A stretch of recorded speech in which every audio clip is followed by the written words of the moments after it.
आप जानती हैं इन विश्वविद्यालयों का नाम क्या होना चाहिए? स्थान पर होना चाहिए। गोरखपुर विश्वविद्यालय का नाम आखिर जातीय और इस हिंदुत्ववादी व्यवस्था के सबसे पोषक लोगों का क्यों रखा गया है दीनदयाल उपाध्याय का नाम? इस शहर में सबसे बड़ा नाम जोगी गोरख का था, गोरख के नाम पर विश्वविद्यालय था। उसके बाद इस शहर का कोई सबसे बड़ा कोई दुनिया का नाम है तो प्रेमचंद्र का नाम है। सेकंड शेक्सपियर, आधुनिक भारत के शेक्सपियर थे, उनके नाम पर होना चाहिए। थर्ड नाम पंडित बिस्मिल के नाम पर होना चाहिए। दीनदयाल उपाध्याय कहाँ से आ गया? इलाहाबाद विश्वविद्यालय में रज्जू भैया कहाँ से आ गया? चंद्रशेखर आजाद कहाँ चले गए? और जो है और ठाकुर रोशन सिंह कहाँ चले गए? हम तो आपसे ये पूछना चाह रहा हूँ, बलरामपुर में राजेंद्र लाहिड़ी के नाम पर विश्वविद्यालय क्यों नहीं बन गया? पाटेश्वरी देवी क्या? अंधविश्वास पाखंड के जाल में इस हिंदुस्तान की उच्च शिक्षा रिसर्च को पूरी तरीके से नरेंद्र मोदी, आरएसएस और इन नफरतियों ने, इन अंधविश्वासी पाखंडियों ने कुचल कर रख दिया है। यूजीसी के नए प्रावधान पर सुप्रीम कोर्ट ने यह कहते हुए रोक लगा दी कि ये जो प्रावधान है वो कहीं ना कहीं भाईचारा खत्म कर सकता था, विभाजनकारी पर इसके रिजल्ट आ सकते थे, बहुत ही खतरनाक था, इसको रोकना चाहिए और नया ड्राफ्ट तैयार करने के लिए कह दिया है। अब ये जो नया नियम था या ये जो नया प्रावधान था जिसको लेकर एक पक्ष ऐसा सोच रहा था कि हर यूनिवर्सिटीज़, हर कॉलेज में उसे सुना जाएगा, उसे भी कहने का हक मिलेगा, उसे भी बराबरी मिलेगी, अब वो पक्ष कहीं ना कहीं हताश नजर आ रहा है, क्योंकि सुप्रीम कोर्ट ने ये कहा कि हम भाईचारे के रूप में जहां तक पहुंच चुके थे अब हम रिवर्स गियर लगाकर वापस लौट रहे हैं, क्योंकि हम इस तरीके के नियम बनाते हैं जिसमें हम एक पक्ष को अपने पास रखते हैं और दूसरे को कहीं ना कहीं दूर करने की कोशिश करते हैं। एसटी एससी ओबीसी को सब तरीके की सुविधा दी जाएगी, जनरल उससे बाहर रहेगा, ये सब कुछ ठीक नहीं है। अब इस पूरे मुद्दे पर हम बात करेंगे और ये समझने की कोशिश करेंगे कि सुप्रीम कोर्ट ने ये जो कुछ कहा है और ये कहने की कोशिश की है कि ये जो भेदभाव नीति है वो ठीक नहीं है। अब कहा जा रहा है कि 2012 की जो नियम थे उसे फिर से लागू किया जाएगा, जबकि ये बात सबको पता है कि वो नियम उतने ठीक नहीं थे, जिसकी वजह से यूनिवर्सिटीज़ और कॉलेज में ऐसे केसेस हो रहे थे। और फिर सुप्रीम कोर्ट कहता है कि आप वही नियम लागू कर दीजिए। क्या कहना चाहेंगे? हमारे साथ पूर्वांचल गांधी संपूर्णानंद मल हैं और उन्होंने बहुत पहले ही कहा था कि जब ये प्रणाली या ये जो भी पैटर्न है वो जब सुप्रीम कोर्ट में खुलेगा तो बैन लगेगा। तो आप पहले से ही बताए थे कि सुप्रीम कोर्ट इस पे बैन लगाने वाला है। ये बात आपको पहले से कैसे पता थी? क्या आपको पता था कि ड्राफ्ट कमजोर है, या आपको ऐसा लग रहा था कि क्योंकि सुप्रीम कोर्ट में भी अपर कास्ट के जजेस ज्यादा हैं तो वो अपने बच्चों के साथ हो रहे अन्याय पर बोलेंगे और रोक लगा देंगे? किस पैमाने पर आप ये बात बोले थे? Welcome Pallavi ji. Supreme court ने तो कोई छोटा आदमी भी जो कम पढ़ा लिखा है वो भी देख सकता था। बार बार परसों की डिबेट में, उसके पहले भी आपने हमसे पूछा कि इस कमेटी में जो है कोई अदर देन एससी और ओबीसी और महिला नहीं दिखाई दे रही है, तो कोई भी आदमी इस पर सवाल कर सकता था। और कोई भी कानून और विधान जो बनता है वो सुप्रीम कोर्ट की नज़र लगने के बाद बनता है। इस पर हो गया चैलेंज। तो आप उस कमेटी में, और ये भी तय है कि कॉलेजेज में, विश्व यूनिवर्सिटीज में अभी जो है डोमिनेंटली वही हैं, आगे जो अपर कास्ट के लोग हैं वही हैं, तो शोषण उन्हीं के द्वारा दलित की हुई है या दबे हुए लोगों की हुई है। लेकिन एक आध प्रोफेसर यदि दलित आ जाए, वो जनरल का शोषण करने लगे, तब सवाल क्या होता? तो कमेटी में मेंबर न करना एक सवाल तो बड़ा पैदा कर रहा था। लेकिन मैंने आपको कहा, लेकिन ये लिखा भी नहीं गया था कि नहीं हो। हाँ, ये नहीं लिखा गया था। मैंने ये भी बात परसों आपसे कहा था, आपने डिबेट में अपनी डिबेट में भी ये रखा है, आप कह रही हैं बार बार, बिल्कुल वो लिखा नहीं रहता है वो चीज़ें। मैं इस पर, आपने कई बार हमसे कहा, हमने कहा कई लिखी नहीं रहती हैं चीज़ें कि ये बनेगा, लेकिन ये कमेटी तो नहीं लिखे जाना एक विवाद पैदा करता है। नहीं, विवाद पैदा करता है। सड़कों पे आखिर बच्चे उतरे, वो यही सोचकर उतरे ना कि हमें तो कोई सुनने वाला ही नहीं। अगर उसमें एक लाइन लिख दिया गया होता कि साथ में 4 जो है वो ये होंगे, 5। पल्लवी जी, ये सारा प्रायोजित था। ये नरेंद्र मोदी का पूरी तरीके से प्लान्ड प्रायोजित कार्यक्रम था। इसमें से कुछ नया नहीं करने जा रहे थे। मैं पुनः कह रहा हूं कि उसमें कुछ भी नया नहीं कुछ नया नहीं था, तो विवाद क्यों हुआ? विवाद हुआ ना, विवाद कराया गया, हुआ नहीं है। विवाद खड़ा किया गया पहले इसलिए कि कास्ट पर, रेस पर, सेक्स पर, उसके बाद जो है प्लेस ऑफ बर्थ पर और रिलीजन पर, ये किसी भी डिस्क्रिमिनेशन के विरुद्ध यह असंवैधानिक है, संविधान के फंडामेंटल राइट में है। यूनिवर्सिटी ग्रांट कमीशन का जो गजेटियर है, जो राजपत्र है पूरा जो बना हुआ है, जो हिंदुस्तान का गजेटियर है, जिस पन्ने पर इसका रेगुलेशन है, उसमें वो पूरी तरीके से परफेक्ट होता है, उसमें किसी तरह का विभेद नहीं होता। ये जानबूझकर लाया गया, ये जानबूझकर इसलिए लाया गया कि विगत 11 वर्षों से नरेंद्र मोदी ने उच्च शिक्षा में आरएसएस के सभी लोगों को वाइस चांसलर बनाया है। जगह जगह जहां एक पद था ओपन का, उसमें रिजर्वेशन फॉलो अप नहीं था, उसमें जनरल के व्यक्ति थे। अब विश्वविद्यालयों में नफरती कोर्स चलाया गया है। मैं उदाहरण आपको दूं कि इस विश्वविद्यालय में विगत 3 वर्षों से यहाँ 3 साल का टेन्योर है, जहाँ 5 साल का टेन्योर है DU JNU जैसे विश्वविद्यालयों में, वहाँ 2-2 टेन्योर हो गया।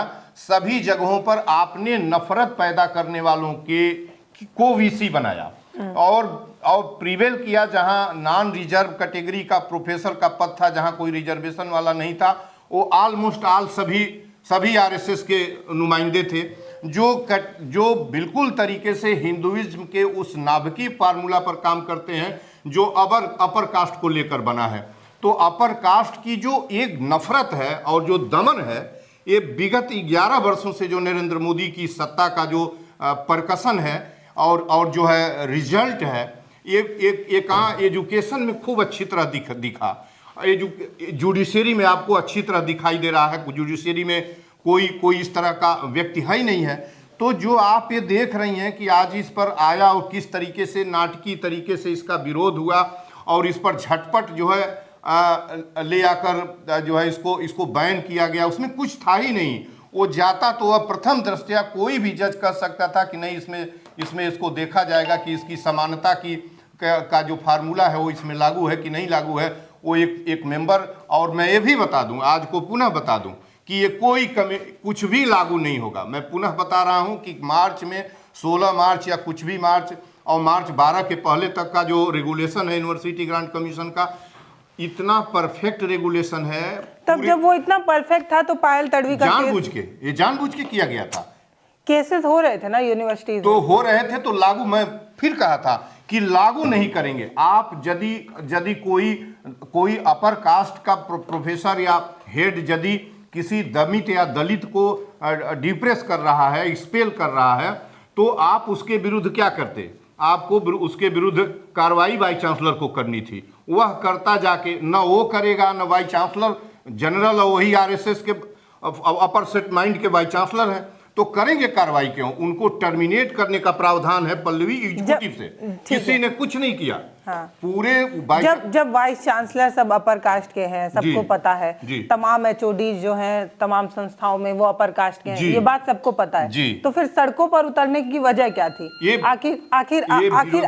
आखिर विधि के समक्ष समानता की दलील दी जाती है, संविधान में लिखा हुआ है। तो आप एक ऐसा कानून बना रहे हैं जिसमें ये कह रहे हैं कि ST SC OBC आपस में एक ऐसा करेंगे और जनरल को हम जो है वो ऐसे कर देंगे। ऐसे नहीं होता है ना? नहीं, बिल्कुल नहीं होता है। ये जानबूझकर, ये जो अभी धीरे धीरे ये समझ में जब आने लगा, जो दलित हैं, पिछड़े हैं, कि किस तरीके से सरकार उनके हित को, तो ये सिर्फ दिखाने के लिए था, ताकि आप एक प्योर दिखाने के लिए, और दलित और OBC जो उनसे नरेंद्र मोदी से नाराज होता जा रहा था, एक झटके में इनको लग, यद्यपि इससे कुछ नहीं होगा, इससे न कुछ होगा। पहली बात तो ये बता दें कि जो रूल आया है ये पूरी तरह खत्म होगा। इससे जो हमने अभी आज चिट्ठी लिख दी है, लेकिन सुप्रीम कोर्ट में पैरेलल में पायल तड़वी और वो तमाम जो केसेस हैं, उनके जो गार्जियन है, माता पिता हैं, वो सुप्रीम कोर्ट में जो है वो याचिका डाल चुके हैं कि जो इंस्टीट्यूट है उसमें जाति के आधार पर भेदभाव होता है। सुप्रीम कोर्ट ने ही कहा था, तो मैं तो कह ही रहा हूं कि भेदभाव होता है। तो सुप्रीम कोर्ट ने ही कहा था कि कोई सख्त नियम बनना चाहिए। तो ये कौन नियम सुप्रीम कोर्ट ने अब गया है ना? मैं कह रहा हूं कि जो एग्जिस्टिंग रूल है, जो किसी तरह डिस्क्रिमिनेट नहीं करता है on the ground of five reasons, वही इंप्लीमेंट होगा।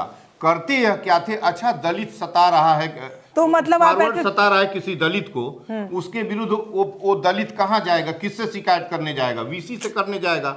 VC उन्हीं के कुनबे का है। वो भी कहाँ जाएगा? वो भी जाएगा चांसलर से। चांसलर भी उसी RSS कुनबे का व्यक्ति है। पूरा सिस्टम पूरा सिस्टम डिप्रेस्ड और अपर और लोअर में कुचलने वालों के बीच बटा हुआ है। ये दिखाई दे रहा है, हम थोड़ी ना कह रहे हैं, ये पूरी तरह दिखाई दे रहा। और जब इम्प्लीमेंटेशन हुआ, उसे रोकने की कोशिश गई, तो ये रिएक्शन इस तरीके से है कि 70 वर्षों से आप उसी फार्मूले को कुचलते चले आ रहे हैं, वायोलेट करते चले आ रहे हैं कि आप किसी को दमित नहीं तो आप देखिए, आप भेदभाव को जो है वो ठीक से परिभाषित नहीं कर पा रहे हैं। आप जाति के आधार पर भेदभाव को अलग से एक क्लॉज बनाकर रख दे रहे हैं। ये जो नियम है, ये कैसे है? इसलिए कर रहे हैं भेदभाव सिर्फ जाति के आधार पर नहीं, इसलिए कर रहे हैं कि जाति आधार पर भी सारा सिस्टम, कानून और संविधान ऐसे रख दीजिए, और सारा सिस्टम व्यवहार में जाति पर आधारित चल रहा है।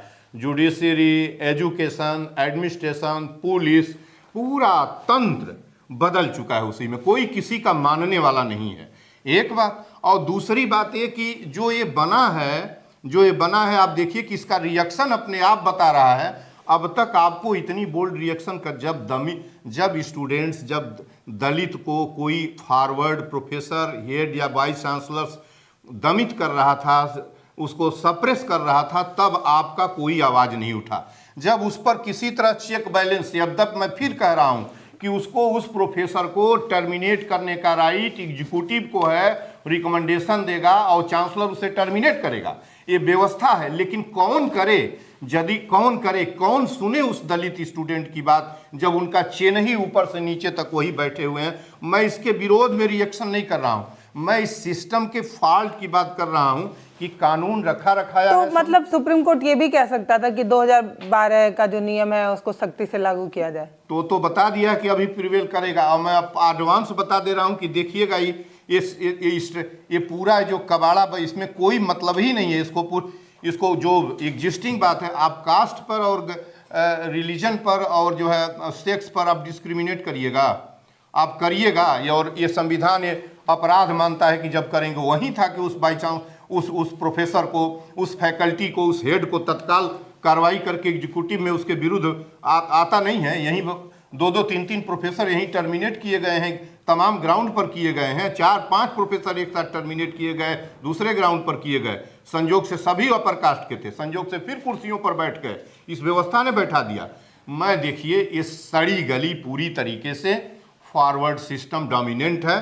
कानून और संविधान उन कमजोर लोगों के लिए है जिनके लिए किस तरीके से पूरा हिंदुस्तान सड़क पर उतरवाया गया, गाली दिलवाई गई।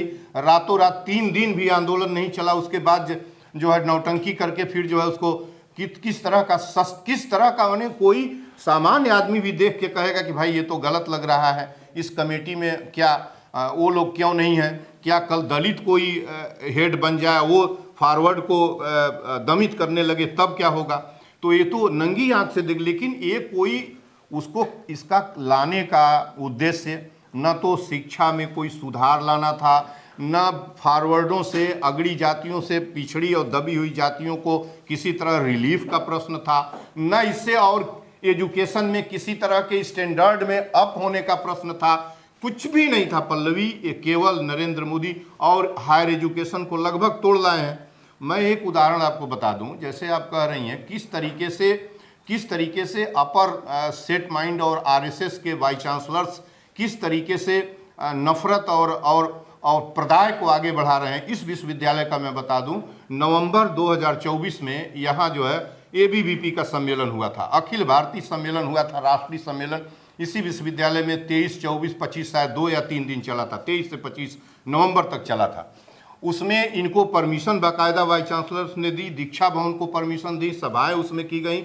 और समान समय में जब भगत सिंह नौजवान सभा और दिशा छात्र समुदाय के लड़कों ने इनसे अपना स्टाल लगाने की बात की, अपनी बात की, तो उसे रोक दिया गया। उनका जो एक वो लगा था, कैनोपी लगी थी, उसको बाहर फेंक दिया गया। तो ये पूरा जो सिस्टम है आज, वो पूरी तरीके से अपर लोगों के हाथ में है। जो बड़ी जातियां हैं वो कब्जा कर चुकी है। अगली सुनवाई 19 मार्च को जो होने वाली है जी, उसमें क्या लगता है कि कुछ नहीं होगा, अधिक से अधिक इसमें एक होगा कि हाँ, इसमें अदर देन जो नया ड्राफ्ट बनाया जाए, जो नया कुछ ड्राफ्ट नहीं, ड्राफ्ट में यही होगा कि इक्विलिटी को मेंटेन करने के लिए कहेंगे कि इसमें प्रोपोर्शन जो है उस हिसाब से करिए, इसमें other than depressed and other than backward class के लोगों को, जनरल को भी कमेटी में रख लीजिए और क्या करेंगे, और उसकी कोई ज़रूरत नहीं है। तब भी दमित किए जाने वाले और दमन करने वाले जो लोग हैं आने वाले 10 साल तक वही रहेंगे। तब तक वो मामला करना क्या था आपको पल्लवी, कि जो सिंगल पद जनरल का है, यदि हेड है, प्रोफेसर है, तो उसको रोटेशन में ला लेना था। आज कोई जनरल हेड है या प्रोफेसर, एक प्रोफेसर है तो जनरल में रहेगा, तो उस पर आप कंपल्सरली करिए कि अगला वो शेड्यूल कास्ट होगा, उसके बाद ओबीसी होगा, चाहे पहले शेड्यूल कास्ट करिए तब जनरल करिए, तब मतलब जो सिंगल पद है उसको रिजर्व कर दीजिए, पहली बात। दूसरी बात कि इस शिक्षा में दलित पहुंच ही नहीं पाएगा। शिक्षा को पहले आपने महंगा किया है, 7 गुने महंगा किए हैं। पहले शिक्षा को पूरी तरीके से निःशुल्क कर दीजिए, गरीब अमीर को लिए एक विद्यालय, एक पाठ्यक्रम, कहीं कुछ नहीं, निःशुल्क हो, सभी एक साथ पढ़ेंगे, न इस रिजर्वेशन की जरूरत पड़ेगी, न दलित खोजने की, न इस तरह का सड़क पर बगावत होगा। कितने करोड़ रुपए की बर्बादी हुई, सुरक्षा कर्मी लगे, सड़कों पर बगावत हुई, कहाँ कहाँ किस तरीके का नफरत घोल दिया गया। इतनी तो बात हो गई कि जो फॉरवर्ड मुट्ठी भर लोग हैं जो, और वो खासकर जो आरएसएस के लोग हैं, अब आरएसएस और बीजेपी मैं कहूँगा, जो पूरी तरह हिंदू माइंडसेट हैं और हिंदू में केवल मुट्ठी भर 10-15% आबादी इस देश की उनके सेट में है, बैठी हुई है। वो तय कर लिए हैं कि हम किसी कीमत पर जो अतीत से हम कुचलते चले आ रहे हैं इनको, कल भी हम इनका दमन करेंगे। हमारे ऊपर कोई संविधान काम नहीं करेगा और ना हम ऐसे संविधान को स्वीकार करेंगे। आप इस तरीके से सड़क पर आगजनी पर उतर गए, ये क्या मतलब है भाई? अब तक आपको आगजनी नहीं दिखाई दे रही थी। सम्राट, कल तक हिंदू हृदय सम्राट कह रहे थे और फिर आज उन्हीं की जाति के लिए उल्टा सुल्टा बोलने लगे। देखिए, ये सब कराया गया है। नरेंद्र मोदी बेसिकली पूरी हायर एजुकेशन एंड रिसर्च को पूरी तरह छत बिछत तोड़ लाए हैं। हम एक उदाहरण और दे दें। इसी विश्वविद्यालय में, यहीं पटेश्वरी देवी विश्वविद्यालय बलरामपुर में खुला है, वहाँ जो है ये कौन होता है, सुंदर कांड पढ़ाया जा रहा है। अब सुनिए, चिट्ठी में मैं लिख रहा हूँ, सुंदर कांड, हनुमान चालीसा, देवी सप्तपदी का पाठ, योग, इस विश्वविद्यालय में योग, नाथ पंथ और जो है ये जो है दीनदयाल उपाध्याय के कोर्स चल रहे हैं। पतन तो कर ही लाए हैं ये लोग, पतन कर लाए हैं। इलाहाबाद में रज्जू भैया विश्वविद्यालय, बलिया में जो है चंद्रशेखर जननायक विश्वविद्यालय, और यहाँ सुहेल देव विश्वविद्यालय, वहाँ माँ जो है विंध्यवासिनी विश्वविद्यालय। आप जानती हैं इन विश्वविद्यालयों का नाम क्या होना चाहिए? स्थान पर होना चाहिए। गोरखपुर विश्वविद्यालय का नाम आखिर जातीय और इस हिंदुत्ववादी व्यवस्था के सबसे पोषक लोगों का क्यों रखा गया है दीनदयाल उपाध्याय का नाम? इस शहर में सबसे बड़ा नाम जोगी गोरख का था, गोरख के नाम पर विश्वविद्यालय था। उसके बाद इस शहर का कोई सबसे बड़ा कोई दुनिया का नाम है तो प्रेमचंद्र का नाम है। सेकंड शेक्सपियर, आधुनिक भारत के शेक्सपियर थे, उनके नाम पर होना चाहिए। थर्ड नाम पंडित बिस्मिल के नाम पर होना चाहिए। दीनदयाल उपाध्याय कहाँ से आ गया? इलाहाबाद विश्वविद्यालय में रज्जू भैया कहाँ से आ गया? चंद्रशेखर आजाद कहाँ चले गए? और जो है और ठाकुर जो है वो रोशन सिंह कहाँ चले गए? हम तो आपसे ये पूछना चाह रहा हूँ, बलरामपुर में लाहिड़ी के नाम पर, राजेंद्र लाहिड़ी के नाम पर विश्वविद्यालय क्यों नहीं बन गया? पाटेश्वरी देवी क्या? अंधविश्वास पाखंड के जाल में इस हिंदुस्तान की उच्च शिक्षा रिसर्च को पूरी तरीके से नरेंद्र मोदी, आरएसएस और इन नफरतियों ने, इन अंधविश्वासी पाखंडियों ने कुचल कर रख दिया है। कुछ नहीं बचा है। ये सब दिखाने के लिए ये 3 दिन चला गया। और जो है दलित भी, ये भी खुश, लेकिन दलित और ओबीसी, अब जो इन सबको मैं अभी इस कैमरे पर दलित, ओबीसी और फॉरवर्ड सबको मैं कहता हूं, यदि तुम एक रहना चाहते हो, यदि केवल 2013 के पहले की जैसी स्थिति में रहना चाहते हो, तो एक हो जाओ। नरेंद्र मोदी को पूरे मैदान में, इसको हिंदुस्तान में रहने नहीं देना चाहिए। इसके बक्से में वोट डालना अनाज खाने और संविधान की हत्या के बराबर है। यदि कोई अनाज खाता है हिंदुस्तान का, इसके बक्से में वोट डालता है, नो। आज इन्होंने नफरत में देश को बदल दिया है। ये नफरत की जमीन नहीं है। जिस राधा कृष्णन ने उसका जो उसका ड्राफ्ट किया था यूनिवर्सिटी ग्रांट कमीशन का, और जिस पार्लियामेंट से प्रोसीड होकर वो निकला, और जिस महान शख्सियत मौलाना अबुल कलाम आजाद प्रथम शिक्षा मंत्री के समय यूनिवर्सिटी ग्रांट कमीशन जो लागू हुआ है, जो यूजीसी लागू हुआ है, उसी आधार पर इस यूनिवर्सिटी ग्रांट कमीशन ने और हायर एजुकेशन में जो विगत 30 वर्षों तक 1995 और 92 से जब उदारीकरण हुआ है, प्राइवेट विश्वविद्यालय और सेल्फ फाइनेंस के कोर्स आए हैं, और जब से 2000 के आसपास इन नफरतियों की सरकार आई है, पहले जब नफरती की 2003 में सरकार आई थी तो यूजीसी से भी बड़ा डैमेज का कार्यक्रम इन लोगों ने किया था। क्या किया था पल्लवी जी, कि एनसीईआरटी में नॉन सेकुलर कोर्सेज जोड़ दिए थे। 2003 की बात कर रहा हूं। एनसीईआरटी जो उसका डायरेक्टर था उसको बदला गया, और तभी से ये लोग चालू किए थे, और आज आए हैं तो यूनिवर्सिटी ग्रांट कमीशन के बेसिक स्ट्रक्चर को ढाहने की कोशिश किए हैं। कहां नफरत दिखाइएगा यूनिवर्सिटी ग्रांट कमीशन के, आप उसे लागू कहां कर रहे थे जब दमन कर रहा था कोई उच्च जाति का व्यक्ति, लोअर जाति के व्यक्ति का दमन कर रहा था, तब आप कहां थे? क्यों नहीं उसके विरुद्ध, क्यों नहीं बड़े बड़े हेड्स और सवर्ण हेड्स और प्रोफेसर्स और के विरुद्ध क्यों नहीं इनके टर्मिनेशन की कार्रवाई एग्जीक्यूटिव की और चांसलर के यहाँ भेजा गया? तब तो आप दमन करते रहे, और आज कुछ सुधार की बात हुई। मुझे कष्ट इसी बात का है कि नरेंद्र मोदी कितना मारेंगे, कितना बांटेंगे। नरेंद्र मोदी के इस 2 लाइन के कानून से जिससे न उनको फायदा है न इनका रत्ती भर नुकसान है। ये जानते हैं कि हमारा कोई नुकसान नहीं है। आज इन्होंने कहां पहुंचा दिया हिंदुस्तान को, कहां पहुंचा दिया? रह गया है यूनिवर्सिटी ग्रांट कमीशन का। क्या यूजीसी 95 के पहले की यूजीसी रह गई है? किस तरह के यहां से लेकर पानी पार के विश्वविद्यालयों तक के लोग इस यूनिवर्सिटी ग्रांट कमीशन के चेयरमैन थे, और कोई रिजर्वेशन का कुछ हवा ही नहीं उठ रहा था। 10 ही वर्षों में इन्होंने ऐसा कर दिया, पाखंडी कोर्स लगाया, विश्वविद्यालयों का नाम बदल दिया। मां विंध्यवासिनी, मां पाटेश्वरी, चंद्रशेखर, बलिया में मंगल पांडे और चित्तू पांडे से कोई बड़ा नाम है क्या? कोई कैमरे पर सुनने वाला बता सकता है क्या कि चित्तू पांडे और मंगल पांडे जो शहीद हो गए थे 1857 और चित्तू पांडे 1942, उससे बड़ा भी कोई नाम बलिया का है? चंद्रशेखर आजाद के नाम पर, चंद्रशेखर सिंह के नाम पर विश्वविद्यालय का नाम क्यों रखा गया? ये नफरत नहीं है तो क्या है? नफरत का लैंड बना दिया इन सबों ने इस देश की जमीन को। मैं क्या, इसमें कौन सा कानून है? मैं कौन सा आपसे डिबेट करूं? ये तो केवल नौटंकी है और कुछ नहीं है। दरअसल कई बार कुछ चीज़ें ऐसी होती हैं जो दिखाने की कुछ होती हैं, उसके पीछे की मंशा कुछ होती है। यूजीसी का ये जो नया नियम था वो भी कुछ ऐसा ही था। अब इसके पीछे था इसलिए लगाना पड़ रहा है क्योंकि ये था ही, बस इसे दिखाने के लिए लाया गया था।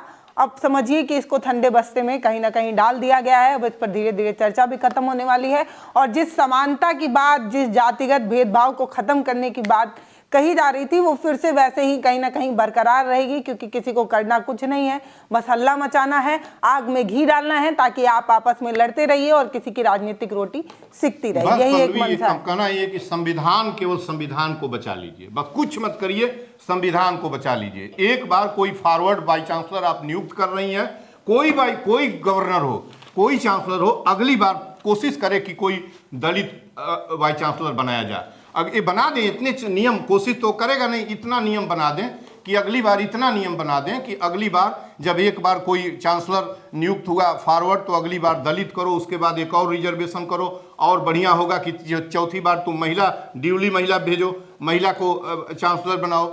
अभी कुछ जो प्रोफेसर्स आए हैं उसमें कुछ दलित जरूर इन्होंने वीसी बनाया है, लेकिन पूरी व्यवस्था को क्या करना है, कहाँ खोजना है? संविधान बना उसका रत्ती भर तो लागू कर दो यार।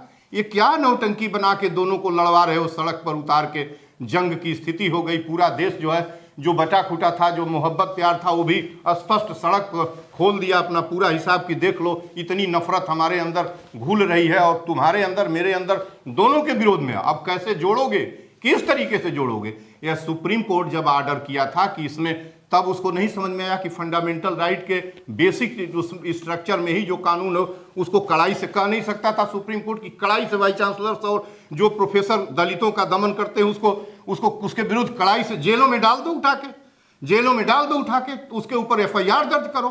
एफआईआर दर्ज करेंगे, एफआईआर दर्ज कर दीजिए, या कह दीजिए कि एफआईआर वीसी पर और हेड्स पर और प्रोफेसर्स पर नहीं दमन होगा, चाहे वो नहीं दर्ज होगा, चाहे वो जितना दमन करें।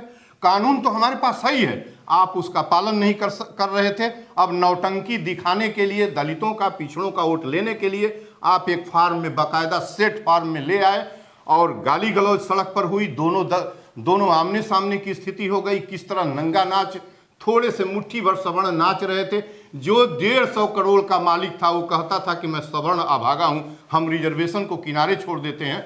वो कहा सवर्ण अभागा की कविता कोट कर दिया। और यही कुमार विश्वास ने कितनी भारत कहाँ पहुंच गया है। जो 150 करोड़ का मालिक है, जिसकी दोनों बेटियां एब्रॉड लंदन में पढ़ती हैं, न जाने वहाँ उनका आवास है कि नहीं है, मैं नहीं जानता हूँ। यह दुर्भाग्य नहीं इस कंट्री के लिए तो क्या है, बता दें कि दुर्भाग्य नहीं है। कोई उनको जो अपने जीवन में कोई दलित सू भी किया हो तो बता दें। और 150 करोड़ रुपया जुटाने के लिए कितने झूठ बोले होंगे, कितने क्या किए होंगे। आप राम कथा कह के 150 करोड़ रुपया जुटा रहे हैं, उसके बाद कह रहे हैं कि दलित, मैं अभागा दलित हूँ। हिंदुस्तान को कहाँ पहुँचाया है आपने। देखिए दलित ये सारी पल्लवी, ये सारी नौटंकी थी। और हम लोग रात दिन इसी कॉन्स्टिट्यूशन हमारा इसलिए हथियार है कि मैं सबसे कमजोर व्यक्ति हूँ, मैं इनसे लड़ नहीं सकता। इनकी पुलिस न जाने कितनी बार घरों में हमको कैद कर चुकी है। हम कुछ भी कहते हैं, घर में बाहर निकलने की कोशिश करते हैं, कैद कर देते हैं। और आज हिंदुस्तान का शहादत दिवस है, आज महान गांधी का शहादत दिवस है। आज गोली मारी थी गोडसे ने, उसी खानदान के आप लोग हैं। 6 बजे 5 बजे मेरा ज्ञापन होगा, मैंने कमिश्नर को, कलेक्टर को लिख दिया। अभी यहाँ से चल रहा हूँ, इंदिरा अरे गांधी प्रतिमा पर वहाँ शांति सभा होगी, कुछ लोग और आते हैं, कविता पाठ होता है और गांधी का भजन बजता है, शांति भजन बजेगा और ज्ञापन दूंगा। हिंदुस्तान में सबसे कहने की कोशिश करता हूँ, सुनने वालों से, कि जो इनको ये लगता हो कि मैं ये दाढ़ी वाला हमारे अगेंस्ट है और अपर कास्ट का हो के अपर का कास्ट का विरोध करता है, नो, मैं हमेशा जुर्म का विरोध करता हूँ और संविधान के विरुद्ध कोई भी आवाज उठेगी उसका विरोध करूंगा। मैं हमेशा आप सबके साथ हूँ, उनके भी साथ हूँ, उनके भी साथ हूँ। और जब आप ये कहते हैं कि एकात्मवाद, जब आप हिंदू एकात्मवाद नहीं, एकात्मवाद के फॉलोअर जो का नाम लेते हैं, तब तो आपको सोचना चाहिए कि उस दलित के अंदर भी वही आत्मा है जो हमारे अंदर। क्यों आप सड़क पर उतरे थे? या यदि एकात्मवाद वाले जो आज कुर्सी पर बैठे हुए हैं और उसी को लागू कर रहे हैं, वो थीम लागू कर रहे हैं कि एकात्मवाद हम लागू करेंगे, दीनदयाल उपाध्याय का थियरी है एकात्मवाद, ये उनका हम मान लें कि सबसे बड़ा कंट्रीब्यूशन है। फिर एक सड़क पर इतनी तांडव करने की क्या जरूरत थी? क्यों ये सवाल खड़ा हुआ कि आप ये कानून बनाना पड़ा? क्यों आपने दलितों पर जुर्म किया? ये सवाल हम सबसे पूछने की कोशिश करते हैं। आपने ये बातचीत, ये डिबेट यहाँ तक देख ली है। आपकी जो भी राय हो वो आप हमें कमेंट सेक्शन में लिखकर ज़रूर बताइएगा। हो सके तो इस बातचीत को और लोगों तक पहुँचाइए। फिलहाल चैनल को सब्सक्राइब ज़रूर करिए। बहुत धन्यवाद।